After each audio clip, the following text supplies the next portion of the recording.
मी doctor Rajendra Sonawane, प्रोक्टोकेअर clinic. प्रोक्टोकेअर क्लिनिकमध्ये आम्ही piles, fissure, fistula सारख्या आजारांना लेझर सर्जरी करतो. आज आपण लेझर सर्जरी नंतर काय काळजी घेतली पाहिजे याच्याबद्दल बोलूया. लेझर सर्जरी नंतर जास्त करून खूप काळजी घ्यायला लागत नाही, पण तरीही 5-7 दिवस आपलं मोशन हे सॉफ्ट झालं पाहिजे. म्हणून तुमचे डॉक्टर तुम्हाला एक लॅक्सेटिव्ह किंवा स्टूल सॉफ्टनर प्रिस्क्राईब करतील. त्या डोसमध्ये ते रेग्युलरली घेणं गरजेचं आहे.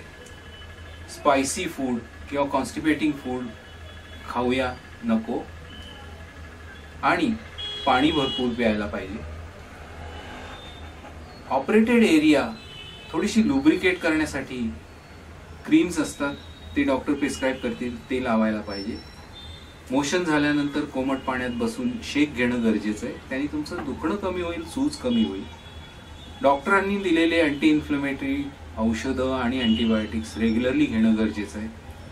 काही त्रास असल्यास म्हणजे रक्तस्राव किंवा अतितीव्र दुखणं किंवा खूप जास्ती सूज असेल तर तुमच्या डॉक्टरना लगेच कॉन्टॅक्ट करणं गरजेचं आहे. आणि जेव्हा डॉक्टर तुम्हाला फॉलोअपसाठी बोलवतील तेव्हा नित्य नियमाने ते फॉलोअपला जाणं गरजेचं आहे.